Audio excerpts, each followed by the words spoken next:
والإسلام ديني ومحمدا رسول الله ويقيني أدنو إليه ساجدا بجبيني اقبل صلاتي وللصواب.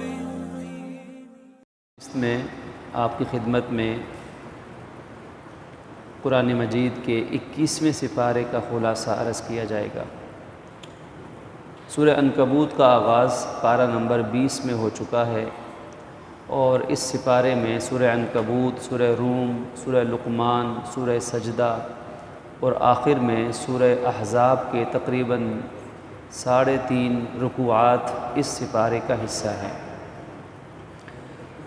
عنکبوت کے معنی مکڑی کے، چونکہ اس سورہ مبارکہ میں مکڑی اور مکڑی کے جالے کا ذکر ہے، اور یہ مثال دی گئی ہے کہ جو اللہ کے علاوہ اوروں کو پکارتے ہیں ان کی طاقت مکڑی کے جالے سے بھی کمتر ہے، کہ ایک پھونک مارنے سے صفایا.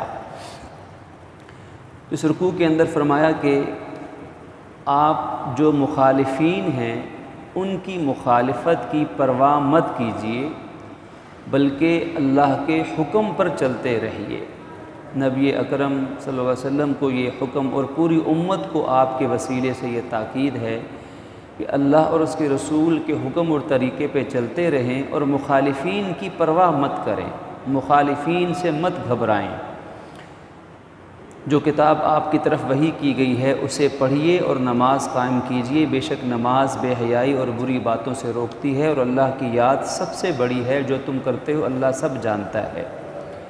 تو نماز کی فضیلت ہے گناہوں سے چھڑوانا. جب نماز اخلاص اور سنت کے مطابق خشوع و خضوع سے، پابندی سے ہوگی تو انشاءاللہ ایسی نماز ہر بیماری کا علاج بن جائے گی. اور اللہ کی یاد سب سے بڑی ہے. نماز کا مقصد بھی اللہ کی یاد ہے. تو اصل میں دل میں اللہ تعالیٰ کی یاد آئے گی تو پھر ہر بری یاد دل سے نکل جائے گی، کیونکہ دل ایک خالی ظرف ہے. اس میں دو میں سے ایک چیز ہوگی، یا نیکی ہوگی یا بدی ہوگی، یا اللہ کی یاد ہوگی یا دنیا کی یادیں ہوں گی، یا فکر آخرت ہوگی، موت اور قبر اور حشر کی فکر ہوگی، یا دنیا کی فکریں انسان کے دل کو پگھلا کے رکھ دیں گی. تو دونوں میں سے ایک چیز تو اس دل میں ہونی ہے. لہٰذا اللہ کی یاد جو کہ اصل چیز ہے اس کو دل میں غالب کر لو. اور تاکید کی کہ جو اللہ تعالیٰ کی طرف سے احکامات ہیں یہ اللہ نے آپ کو عطا فرمائے ہیں. اس سے جب تک اللہ نے نہیں دیے تھے اس سے پہلے آپ کو ان کا علم نہیں تھا. یہ بات دشمنان دین کو، مخالفین کو سمجھائی جا رہی ہے کہ جو رسول کائنات صلی اللہ علیہ وسلم وحی، قرآن، دین کے حکامات دے رہے ہیں یہ اپنے پاس سے نہیں کر رہے، یہ سب اللہ تعالیٰ کی طرف سے دین اور انسانیت کی تعلیمات و تبلیغ کے لیے ہے. پھر حکم دیا کہ اللہ کی راہ میں جہاد کرو، اور جہاد کرنے میں اگر ایسا موقع آئے کہ تمہیں اپنا گھر بار چھوڑ کے ہجرت کرنی پڑے تو ہجرت بھی کر جاؤ، ہجرت بھی کر جاؤ. اور فرمایا اے میرے بندو اللہ کی زمین بڑی وسیع ہے.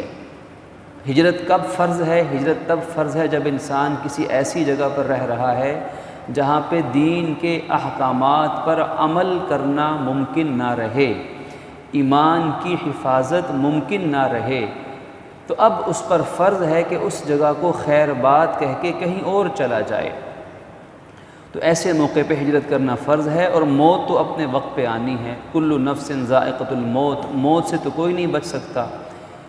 پھر اس کے بعد پروردگار عالم نے جہاد کو، ہجرت کو، ایمان کو، نیک عمل کو، صبر کو اور توکل کو، ان تمام خوبیوں کو بنیاد بنایا ہے اللہ تعالیٰ کی رحمت اور جنت کے لیے. یہ خوبیاں جنت کے ملنے والوں کو اللہ عطا فرماتا ہے. اور پھر اللہ نے رزق تو ہر ایک کو دینا ہے. زمین پر جو بھی چوپایا چل رہا ہے تو کوئی بھی اپنا رزق کاندھے پہ لاد کے نہیں رکھتا. وَكَأَيٍّ مِّن دَابَّةٍ لَا تَحْمِلُ رِزْقَهَا، کوئی انسان کسی دوسرے کے رزق کا مالک نہیں ہے.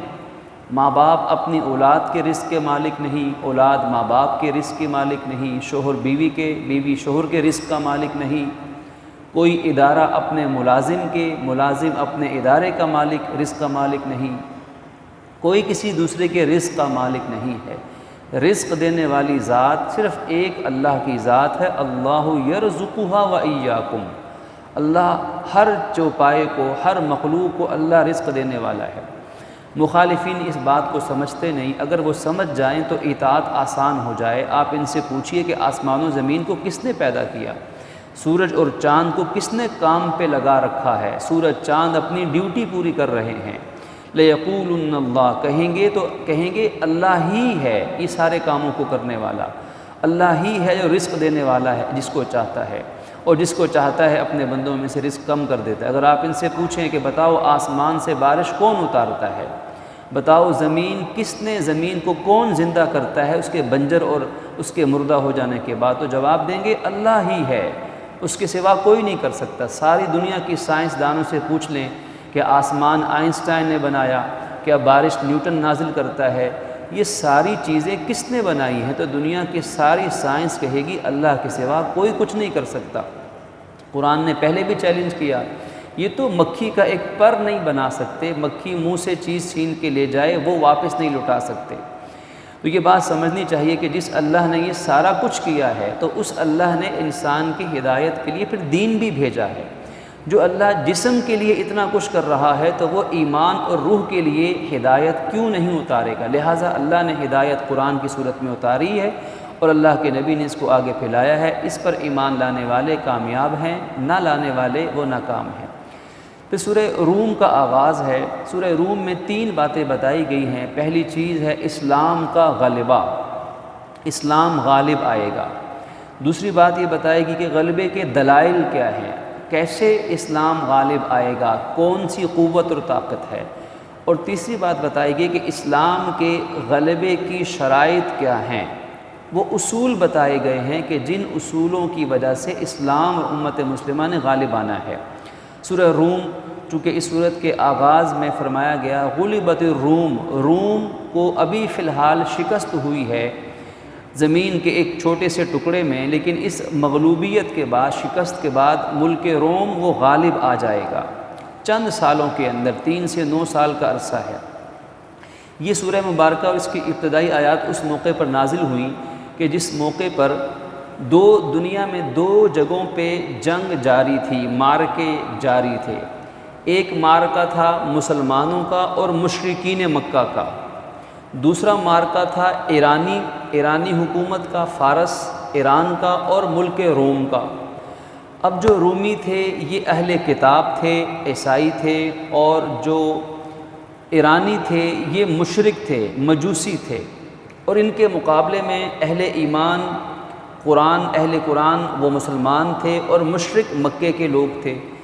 اب الجنس یمیل الی الجنس، انسان کی فطرت انسان کو اپنی فطرت والوں کی طرف مائل کر دیتی ہے۔ تو مشرکین مکہ بغلیں بجانے لگ گئے، ڈھول پیٹنے لگ گئے کہ دیکھو ایران جیت گیا جنگ اور روم ہار گیا۔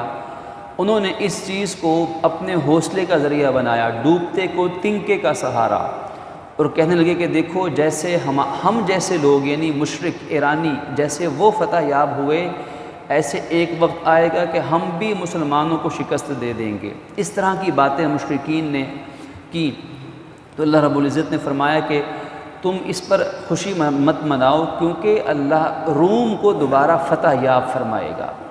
اب دیکھیے کہ مخالفین اسلام کی حوصلہ شکنی یہ بڑی اہم ہے۔ اسلام نے دشمن اسلام قوتوں کو ہر میدان میں شکست دی ہے، چاہے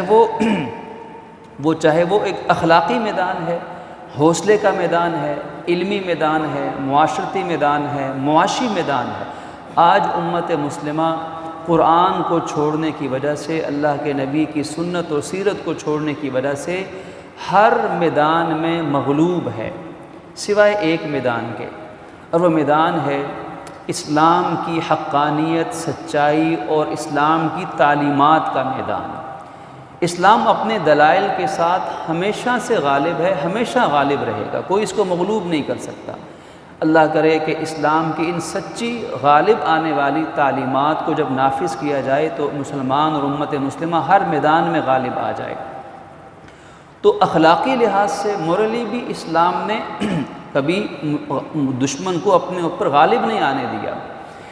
آج پریپوگنڈا وار، آج 5th جنریشن وار، سر جنگ دنیا میں آج یہی پالیسی ہے کہ پہلے اپنے مخالفین کا حوصلہ ماند کیا جائے، ان کے حوصلوں کو شکست دی جائے۔ اسلام کے اوپر اعتراضات، مسلمانوں پر اعتراضات، کسی مسلمان سے غلطی ہو جائے پورے دنیا میں اشتہار لگ جائیں گے، اور ان چیزوں کو اچھالا جائے گا جن سے مسلمانوں اور اہل اسلام کا حوصلہ پست ہو اور کفار کا حوصلہ بلند ہو۔ تو قرآن اہل اسلام کے حوصلے کو بلند کرتا ہے، کفار کے حوصلے کو پست کرتا ہے کہ عنقریب اللہ مسلمانوں کو بھی ایسے ہی غالب کرے گا اور مشرکین ناکام ہو جائیں گے۔ اور یہ کیسے ممکن ہوگا؟ اللہ کی مدد سے۔ اب یہاں سے غلبے کے دلائل ہیں کہ اچھا ابھی کیسے فتح ملے گی مسلمانوں کو؟ فرمایا مسلمانوں کو فتح ملے گی اللہ کی قوت سے، اللہ تعالیٰ کی مدد و نصرت سے۔ اب اللہ اپنے وعدے کی مخالفت نہیں کرتا، اللہ وعدہ پورا کرتا ہے۔ اب مسلمانوں کو فتح کیسے ملے گی؟ اللہ نے وعدہ کیا ہے۔ اب اللہ پاک اگلے رکوعات کے اندر، رکوع نمبر 2 کے اندر بھی، اس کے بعد آگے رکوع نمبر 3 کے اندر بھی، اور رکوع نمبر 4 تک ان تمام دلائل قدرت کو بیان کرتے ہیں، اس چیز کو واضح فرمانے کے لیے کہ اللہ غالب ہے، اس نے ساری کائنات، آسمان، زمین، ہوا، آگ، پانی، مٹی، ہر چیز کو اس نے پیدا کیا۔ جو اللہ اتنی طاقت اور قوت والا ہے، جب وہ اللہ اپنی مدد مسلمانوں کے شامل حال فرمائے گا تو مسلمان فتح یاب ہو جائیں گے۔ تو یہ غلبے کے دلائل کا بیان ہے۔ پھر اس کے بعد پروردگار عالم 8 احکامات دیتے ہیں، 8 ہدایات ہیں جو کہ غلبے کی شرائط ہیں۔ اللہ کے حکم سے غلبہ ملے گا، لیکن اللہ نے ان کاموں کا حکم دیا ہے۔ ان میں سے پہلی چیز ہے فَأَقِمْ وَجْهَكَ لِلدِّينِ حَنِيفًا، پہلی شرط ہے کہ اس دین اسلام پر سچے دل سے عمل پیرا ہونا، یہ غلبے کی پہلی شرط ہے۔ آج یہ پہلی شرط مسلمان کتنی پوری کر رہے ہیں مسلمان خود جانتا ہے۔ اور دوسری شرط ہے کہ اللہ کی طرف ہمیشہ رجوع کرتے رہو، اللہ کی طرف رجوع، منیبین الیہ، اللہ کی طرف رجوع کرتے رہو، دعا، ذکر، استغفار، اطاعت کے ذریعے سے۔ تیسری شرط ہے واتقوا، اس سے ڈرتے رہو۔ اور چوتھی شرط ہے واقیموا الصلاۃ، ہر حالت میں نماز قائم کرتے رہو، پورے نظام صلاۃ کو قائم کرو۔ اور پانچویں شرط ہے ولا تکونوا من المشرکین، اور شرک کرنے والوں میں سے مت بنو، کفار اور مشرکین سے دور رہو۔ پھر انسان کی فطرت کو بیان کرنے کے بعد پھر چھٹی شرط یہ بیان کی کہ فآتی ذی القربیٰ، رشتہ داروں کو ان کا حق دو، والمسکین، مسکین کو بھی، وابن السبیل، اور مسافر کو بھی اس کا حق دو۔ یعنی اللہ کے حقوق بھی ادا کرو اور بندے کے حقوق بھی ادا کرو۔ ان دونوں باتوں کا نام ہے دین اسلام پر عمل کرو۔ تو گویا کہ خلاصہ ان 8 باتوں کا یہ ہے کہ دین پر چلو گے تو اللہ کی مدد شامل حال ہوگی۔ جب اللہ کی مدد شامل حال ہوگی تو ساری کائنات کی قدرت کی نشانیاں گواہ ہیں کہ جس کی اللہ مدد فرماتا ہے کوئی اس کو شکست نہیں دے سکتا ہے۔ یہ ہے اس پوری صورت کا خلاصہ ہے۔ دنیا میں گھومو پھرو اور دنیا کے حالات کا جائزہ لو، تمہیں نشانیاں، ہر طرف نشانیاں نظر آئیں گی۔ سورہ روم کا اختتام ہوتا ہے اور اس کے بعد سورہ لقمان کا آغاز ہے۔ سورہ لقمان مکی ہے، 4 رکوع ہیں۔ سورہ لقمان حضرت لقمان علیہ السلام اور علیہ الرحمہ کے نام سے معنون صورت ہے۔ حضرت لقمان غالب اور راجح قول کے مطابق اللہ کے سچے ولی تھے، انتہائی دانش مند، دانا انسان تھے۔ سورت کا آغاز یا بنیادی موضوع ہے اس چیز کے بیان کے لیے کہ جو قرآن اللہ نے اتارا یہ حکمت والی کتاب ہے، ہدایت ہے، رحمت ہے، احسان کرنے والوں کے لیے جو نماز قائم کرتے ہیں، زکوٰۃ دیتے ہیں، آخرت پر یقین رکھتے ہیں۔ یعنی یہ وہ لوگ ہیں جن کے لیے قرآن مجید ہدایت اور رحمت بن جائے گا، جن کے لیے قرآن پاک ہدایت اور رحمت بنے گا۔ اور یہی لوگ اس سے فائدہ اٹھائیں گے۔ اسی کی مثال آگے دی جاتی ہے کہ دیکھو اللہ تعالیٰ کی ہدایات پہ عمل کرنے سے لقمان جیسی ہستی وجود میں آتی ہے۔ اور بیچ میں آیت نمبر 6 کے اندر یہ فرمایا کہ بے شک وہ لوگ جو لہو الحدیث خرید کر لاتے ہیں، بڑی قابل غور قابل توجہ آیت کا حصہ ہے کہ جو لوگ لہو الحدیث خرید کر لاتے ہیں تاکہ لوگوں کو بغیر علم کے گمراہ کریں اور مذاق اڑائیں، یہ وہ لوگ ہیں جن کے لیے اللہ نے دردناک عذاب تیار کر رکھا ہے، ذلت آمیز عذاب ہے۔ اس آیت کی تشریح اور تفسیر کے اندر احادیث سے پتہ چلتا ہے کہ ایک شخص تھا جس نے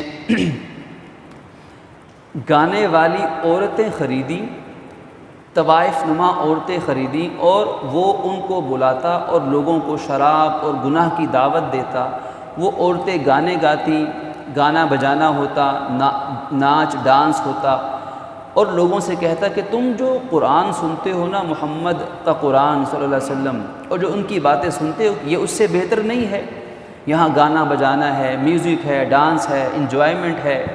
آج کی زبان کے اندر آج بھی کفر ایسے ہی کرتا ہے کہ اسلام کو روکنے کے لیے، مسلمانوں کو دین سے ہٹانے کے لیے سب سے آسان طریقہ ہے گانے بجانے کی چیزیں، ان کی تہذیب اور کلچر۔ دیکھیے ہر چیز میں گانے کو شامل کر دیا گیا، ہر چیز میں، حتیٰ کہ افسوس سے کہنا پڑتا ہے، دل خون کے آنسو ہوتا ہے کہ قرآن کے الفاظ کے ساتھ بھی میوزک مل رہا ہے۔ نعت ہے وہ بھی گانے کے طرز پر، حمد ہے وہ بھی میوزیکل انسٹرومنٹس کے ساتھ ہے، کوئی جائز نظم ہے اس کے اندر بھی گانا بجانا شامل کر دیا گیا۔ تو یہ وہ کفار کی وہ سازش ہے جو ہمارے آج افسوس سے کہنا پڑتا ہے کہ امت کے رگوں کے اندر انہوں نے اس کو اتار دیا ہے، ایک سلو پوائزن کی طرح، اور باتیں کہی جا رہی کہ جی گانا بجانا، میوزک، یہ تو روح کی غذا ہے۔ قرآن پڑھیں تو حقیقت کی آنکھ کھلتی ہے۔ قرآن کہتا ہے یہ تو وہ سارے کام ہیں جو دین سے ہٹانے کے لیے ہیں، اور اللہ نے اس شخص کے لیے عذاب دردناک کا وعدہ کیا کہ اس کو ذلیل و رسوا کر کے عذاب دیں گے، کہ جنہوں نے اسلام کو روکنے کے لیے ان چیزوں کو اپنے بہانے کے طور پر استعمال کیا۔ اور فرمایا کہ ایمان والے، نیک عمل والے یہ جنت میں جائیں گے، ان کے لیے ہمیشہ کی وہاں زندگی ہے۔ تو انسان کو سمجھایا جا رہا ہے، اللہ پاک کی قدرت دکھائی جا رہی ہے۔ پھر اس کے بعد اگلے رکوع کے اندر حضرت لقمان کا تذکرہ ہے کہ حضرت لقمان علیہ السلام کیا اللہ نے ان کو دانائی دی ہے، اصل سمجھداری یہی باتیں ہیں۔ فرمایا انشکر للہ، اللہ کا شکر ادا کرو۔ جو شکر ادا کرتا ہے تو وہ اپنے لیے شکر ادا کرتا ہے، یعنی اس شکر کا فائدہ اس کو پہنچتا ہے۔ جو کفر کرتا ہے تو اللہ ہر ایک سے غنی ہے، بے نیاز ہے اور خوبیوں والا ہے۔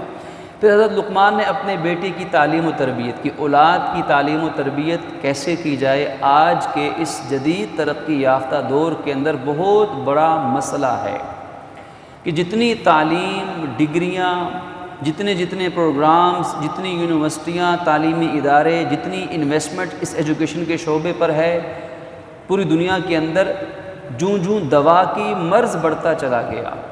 ہونا تو یہ چاہیے تھا جتنی تعلیم عام ہو گئی تو اتنی تربیت بھی عام ہوتی، لیکن آج ماں باپ، معاشرہ، بڑے اپنی اولاد کے حوالے سے تربیت کے باب میں، تربیت کے پہلو سے جتنے فکر مند اور پریشان اور جتنی مشکلات سے دوچار ہیں اس سے پہلے نہیں تھے۔ جوں دوا کی مرض بڑھتا چلا گیا، تربیت بگاڑنے کے اسباب زیادہ ہیں اور تربیت کرنے کے اسباب بہت تھوڑے ہیں۔ تو ان حالات میں اولاد کی تربیت کیسے کی جائے، حضرت لقمان کی زبانی قرآن ہمیں سکھا رہا ہے کہ تربیت کے اصول کیا ہوں، تربیت کے نکات کیا ہوں، تربیت کے پیچھے جذبہ اور فکر کیا ہو، یہ سب باتیں اس رکوع کا حصہ ہیں۔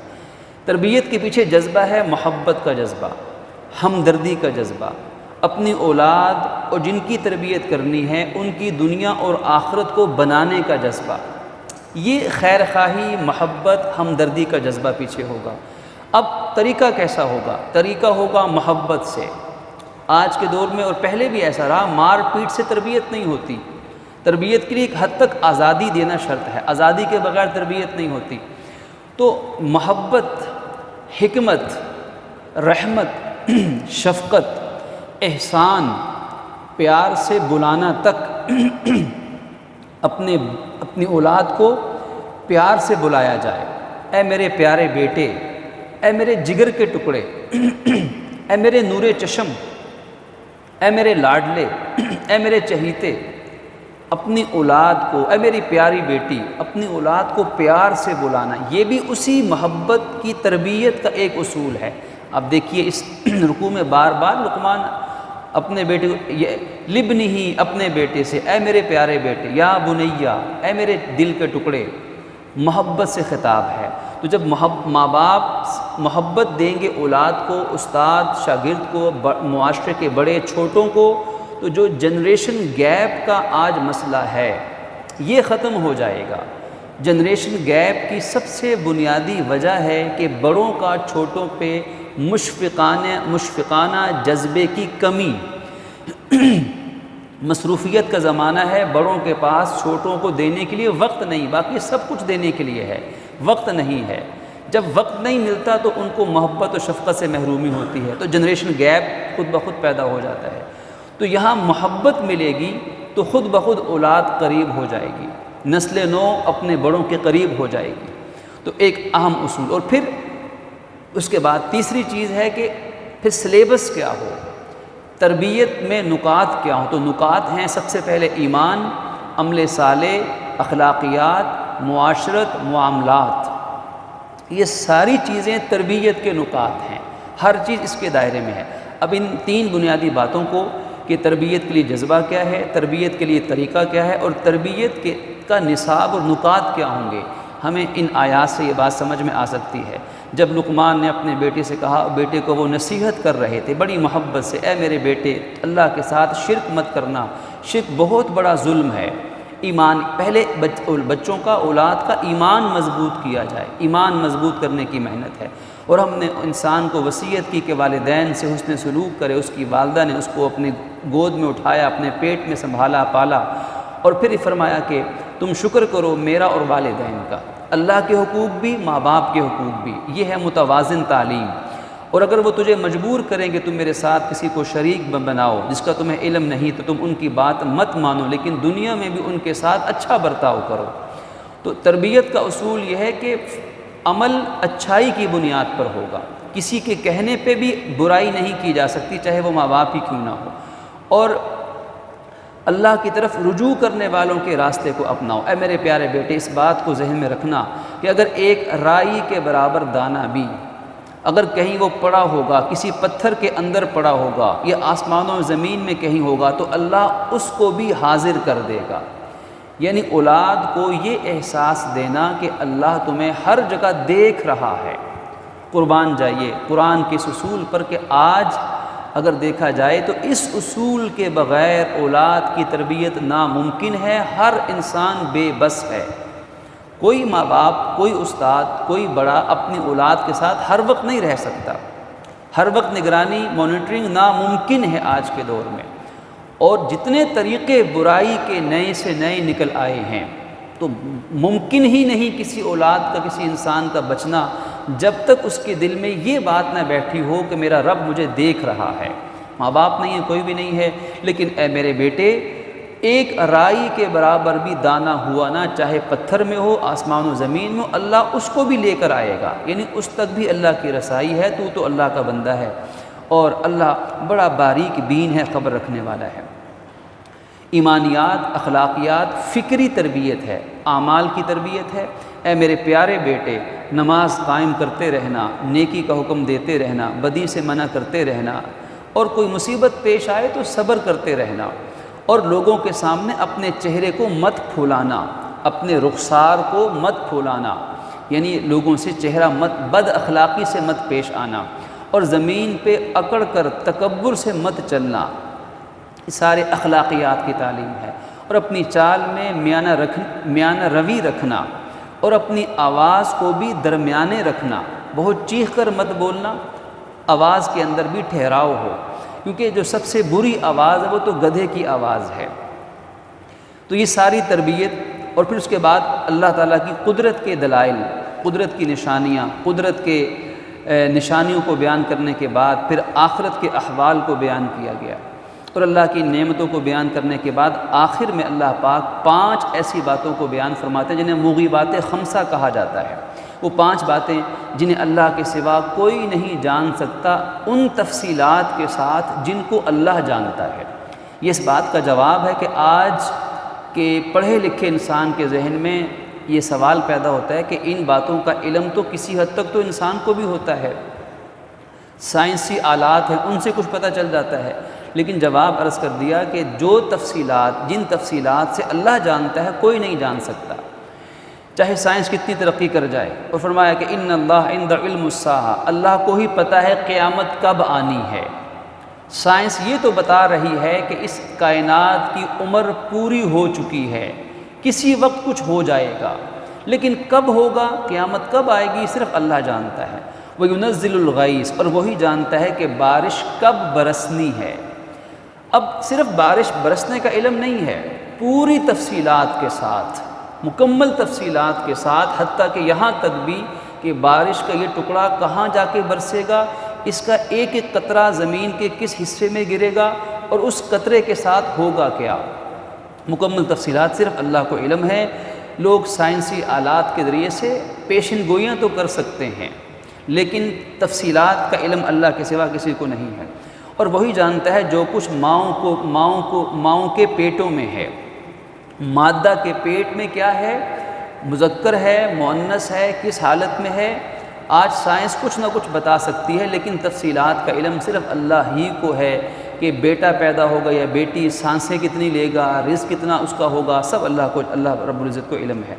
اور پھر یہ بات بھی وہی جانتا ہے کہ کل کیا ہونے والا ہے، کل کیا ہوگا، یہ اللہ کے سوا کوئی نہیں جانتا، چاہے 1000 سال کی پلاننگ کر لی جائے، لیکن یہ اللہ ہی جانتا ہے کہ کل حقیقی معنی میں کیا ہوگا، اور کس زمین پر مرنا ہے، موت کس ٹکڑے زمین پہ آنی ہے، اللہ کے سوا کوئی نہیں جانتا ہے۔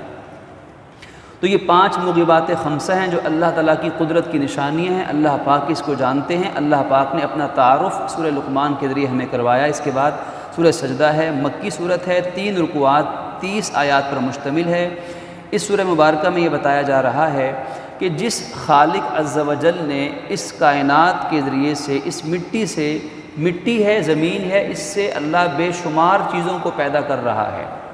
کتنے لاکھوں طرح کے پھول ہیں، لاکھوں طرح کی سبزیاں ہیں، لاکھوں طرح کے پھل ہیں، لیکن مٹی تو ایک ہے، زمین بھی ایک ہے، پانی بھی ایک ہے، سورج بھی وہی ہے، ہوائیں بھی وہی ہے۔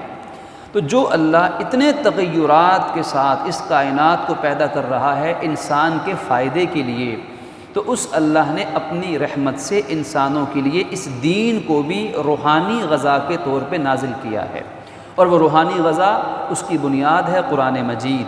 قرآن مجید اللہ کی کتاب، اللہ کی نازل کردہ ہے، اس میں کوئی شک نہیں ہے، یہ رب العالمین نے نازل فرمائی ہے۔ قرآن پاک کے حوالے سے دلائل ہیں، اللہ پاک کی قدرت کا بیان ہے۔ پھر اس کے بعد احوال آخرت ہیں، وہی مضمون جو پہلے بھی متعدد بار گزرا ہے، نئے انداز میں بیان ہو رہا ہے۔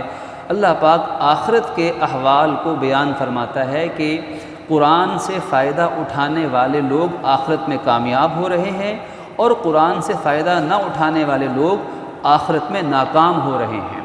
ان کے چہرے، ان کے سر جھکے ہوئے ہوں گے، اور ان کی آنکھیں جھکی ہوئی ہوں گی، ان کے چہروں پر سیاہی اور مایوسی چھائی ہوئی ہوگی، اور ان کے ذریعے سے معاذ اللہ جہنم کو بھرا جا رہا ہوگا، اور کہا جائے گا کہ آج ہم نے تمہیں بھلا دیا جیسے تم نے دنیا میں اللہ کے دین کو بھلایا تھا۔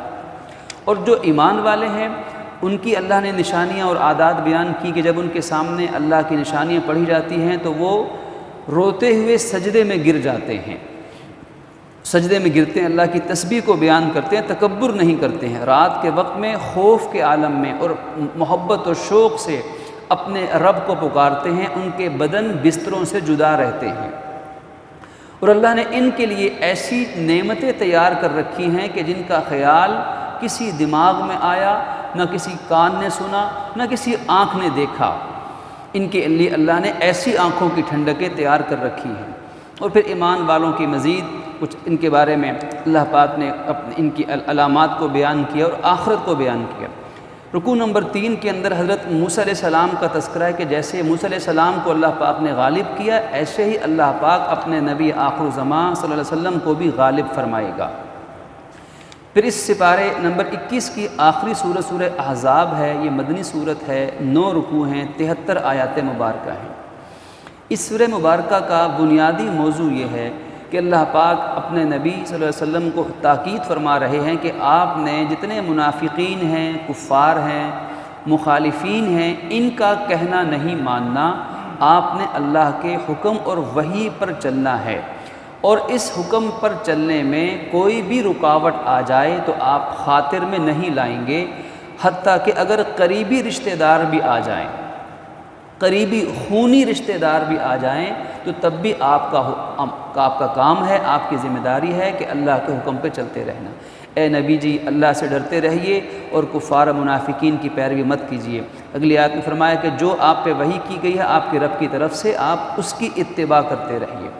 پھر اس کے بعد اس رکوع میں بیان فرمایا کہ اللہ تعالیٰ نے کسی انسان کے 2 دل نہیں بنائے ہیں، کہ 2 دل نہیں ہیں، یعنی ایسا نہیں کہ انسان کے 2 دل ہوں، ایک دل سے اللہ کو راضی کر لے اور ایک دل سے بندوں کو راضی کر لے۔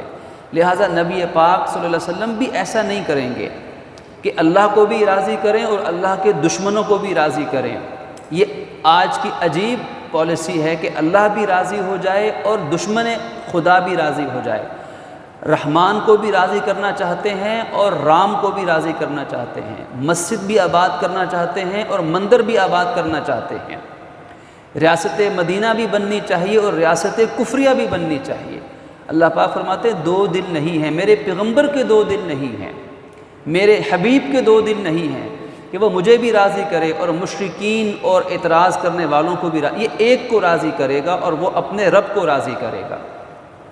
تو ایک تو اس چیز کو بیان فرمایا، اور پھر فرمایا کہ ایک مسئلہ بیان کیا آئلی زندگی کا کہ اگر مرد اپنی بیوی کو کہہ دے کہ تو میرے لیے میری محرم کی پیٹھ کی طرح ہے، اسے زہار کہتے ہیں، جس کی اپنی تفصیلات ہیں، تو زہار کے بارے میں ہدایات کچھ یہاں پر عطا فرمائی گئی ہیں۔ پھر اس کے بعد فرمایا کہ حکم دیا کہ کسی بھی انسان کو اگر پکارا جائے تو اس کے والد کے نام سے پکارا جائے، کسی اور کے نام سے نہیں۔ اسی لیے حکم دیا کہ حضرت زید بن محمد نہیں کہنا، زید بن حارثہ کہنا ہے۔ لہذا یہ شرعی حکم آج تک ہے کہ کسی انسان کو اس کی ولدیت کی جگہ پر اس کے والد کا ہی نام لکھا جائے گا۔ ولدیت کے خانے میں والد کے سوا کسی اور کا نام نہیں آ سکتا۔ اور پھر اس حقیقت کو بیان فرمایا کہ جو نبی ہیں، النبی اولیٰ بالمؤمنین من انفسہم، کہ پوری امت نبی سے اپنی جانوں سے بڑھ کر محبت کرتی ہے۔ پوری امت مسلمہ کا فریضہ بتایا گیا کہ نبی سے محبت اپنی ذات سے بڑھ کر، اپنی جان سے بڑھ کر ہوگی تو ایمان کامل ہوگا۔ لہٰذا نبی کی جو ازواج ہیں، بیویاں ہیں، وہ تمام کی تمام امت کی روحانی مائیں ہیں۔ اپنی ماں سے بڑھ کر نبی کی بیوی یعنی امہات المؤمنین کا احترام کرنا اس امت پر فرض ہے۔ ان آیات کو بیان کرنے کے بعد پھر پروردگار عالم نے کچھ تفصیلات کو مزید واضح فرمایا۔ غزوہ احزاب کا ذکر ہے اشارتاً، فرمایا کہ دیکھو جب حالات اتنے مشکل تھے کہ کلیجے منہ کو آ رہے تھے، آنکھیں پتھرائی جا رہی تھی، دشمن کے حملے اتنے سخت تھے، تو اللہ پاک نے ہی اپنی رحمت سے تمہیں دشمن کے حملوں سے بچایا۔ خندق کھد گئی اور تقریباً 1 مہینے کے لگ بھگ دشمن پڑاؤ ڈالے رہا مدینہ منورہ کے آس پاس۔ پھر آخر کار اللہ نے تیز آندھی چلائی، فَأَرْسَلْنَا عَلَيْهِمْ رِيحًا وَجُنُودًا لَمْ تَرَوْهَا، اللہ نے اندیکھی طاقتوں کو ان کے اوپر مسلط کر دیا۔ ہوائیں تیز چلی، ان کی ہانڈیاں، دیگیں، برتن الٹ گئے، گھوڑے، مال مویشی رسیاں توڑ کر بھاگ گئے۔ ہر دشمن رسول کی آنکھوں میں ریت اور مٹی گرد چلی گئی۔ اور پھر صحابہ کرام نے بھی حکمت کے ساتھ وہاں پہنچ کر ان کے اندر افواہ پھیلا دی کہ مسلمان تم پہ اب حملہ آور ہو گئے ہیں۔ تو اللہ اکبر، پھر حالت یہ تھی کہ اس منظر یہ تھا اس غزوہ خندق کا، مشرکین کا، ان تمام قبیلوں کا، کہ جس کا جس طرف رخ تھا جس دشمن خدا رسول کا، وہ اس طرف دوڑ کے بھاگ کے اپنی جان بچانے کی فکر میں لگا ہوا تھا۔ ایسی کھلبلی مچی کہ قیامت کا منظر تھا۔ تو اللہ پاک فرماتے ہیں کہ دیکھو تو حالت یہ تھی کہ تم دشمن سے لڑ نہیں سکتے تھے، لیکن وہ اللہ ہی ہے جس نے تمہاری مدد فرمائی اور دشمن کو وہ شکست سے عبرتناک شکست سے دوچار کیا۔ پھر اگلے رکوعات کے اندر منافقین کا طرز بیان کیا گیا کہ منافقین جنگ سے بھاگتے ہیں، بہانے بناتے ہیں۔ جب انہوں نے دیکھا کہ مسلمان مغلوب ہو جائیں گے، بظاہر مادی طاقت نہیں ہے، تو منافقین نے راہ فرار اختیار کر لیا۔ منافقین کے طرز کو بیان فرمایا اگلے ایک دو رکوعات کے اندر، اگلے تقریباً پورے رکوع کے اندر۔ اس کے بعد رکوع نمبر 3 کے اندر اللہ پاک نے ایمان والوں کے طرز کو بیان کیا کہ ایمان والوں کو چاہیے کہ اللہ کے رسول کے اسوہ حسنہ کو اپنائیں۔ ایمان والے اللہ اور اس کے رسول سے کیے گئے وعدے کو پورا کرتے ہیں، وعدہ سچا کر کے دکھاتے ہیں، اور ان کے لیے اللہ پاک نے اپنی رحمت سے جنت کے فیصلے فرمائے ہیں۔ اور اسی طرح اس پارے کے اختتامی رکوعات کے اندر اللہ رب العزت نے اللہ کے نبی صلی اللہ علیہ وسلم کی ازواج مطہرات کے لیے بھی کچھ ہدایات عطا فرمائی ہیں۔ یہاں پر پارہ نمبر 21 کا اختتام ہوتا ہے۔ اللہ پاک اپنی رحمت سے ہمیں قرآن مجید کا یہ سفر جو پہلے پارے سے شروع ہوا 30ویں پارے تک خیر و عافیت کے ساتھ پہنچانے اور اس کو سمجھنے اور عمل کرنے کی توفیق عطا فرمائیں۔ وآخر دعوانا ان الحمد للہ رب